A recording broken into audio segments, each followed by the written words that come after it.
Assalamualaikum warahmatullahi wabarakatuh. Selamat datang, selamat berjumpa kembali di channel Islam Nusantara yang selalu setia dan standby di ujung selatan Pulau Jawa.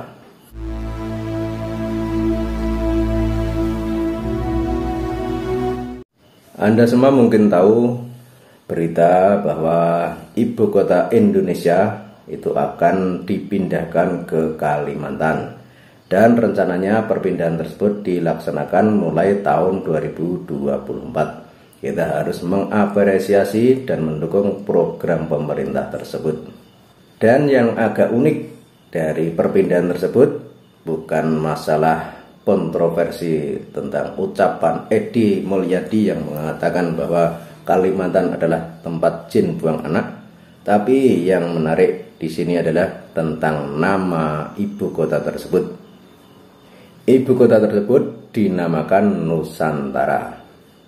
Nah, di sini bisa kita ambil kesimpulan atau bisa kita ambil pelajaran agar kita itu berpikiran yang luas. Terus apa hubungan antara Islam Nusantara dengan ibu kota baru di Kalimantan tersebut? Mungkin kita masih sering melihat di YouTube atau di media sosial tentang apa itu Islam Nusantara, dan bahkan di beberapa kelompok di kalangan yang mungkin bukan dari NU itu mengatakan Islam Nusantara itu adalah Islam yang melenceng.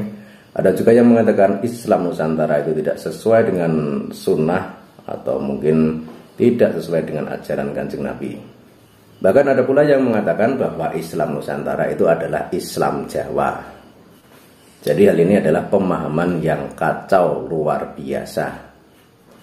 Padahal yang namanya Islam Nusantara itu adalah Islam yang rahmatan lil alamin, yaitu metode penyebaran atau pengembangan Islam dengan metode dakwah sesuai atau mengikuti tata cara yang dilakukan oleh para wali, yaitu terkenal dengan Wali Songo.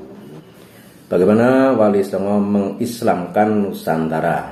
Mereka menyebarkan Islam dengan penuh kedamaian, tidak menggunakan peperangan atau pertumpahan darah.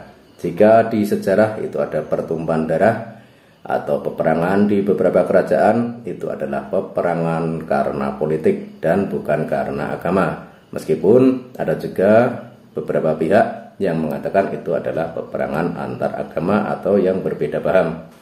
Tapi intinya secara keseluruhan bahwa Wali Songo itu menyebarkan Islam di Nusantara itu dengan penuh kedamaian, dengan mengikuti tradisi yang ada, kemudian tradisi tersebut dimasuki atau dikelola atau diarahkan ke hal-hal yang lebih positif yang mengandung unsur ajaran Islam.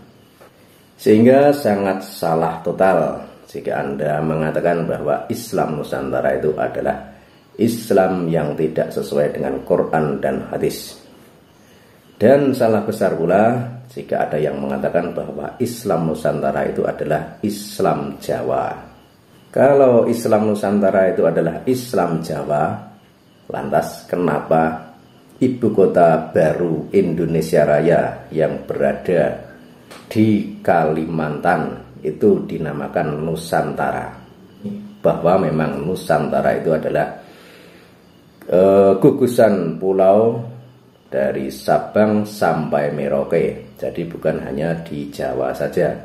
Bahkan ada yang mengatakan bahwa sebenarnya Nusantara itu awal mulanya itu dari Kalimantan, yaitu dimulai dari kerajaan tertua di Indonesia, yaitu Kerajaan Kutai Kartanegara.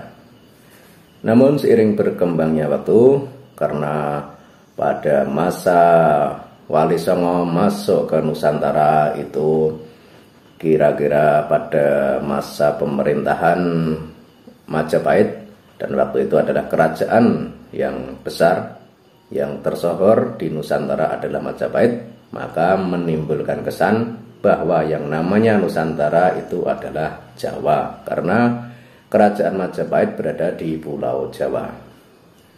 Padahal sebenarnya tidak demikian. Jadi Nusantara itu adalah seluruh wilayah di Indonesia. Karena kebetulan waktu itu pusatnya berada di Pulau Jawa, Makanya yang lebih terkenal dengan Nusantara itu adalah Jawa. Dengan perpindahan ibu kota baru di Kalimantan yang bernama Nusantara ini, mudah-mudahan orang-orang yang selama ini salah paham tentang Islam Nusantara bisa menjadi mengerti bahwa Nusantara itu tidak hanya Jawa, tapi seluruh Indonesia. Terima kasih telah berkunjung ke channel ini, dan mohon maaf jika ada kesalahan maupun kekurangan. Cukup sekian. Assalamualaikum warahmatullahi wabarakatuh.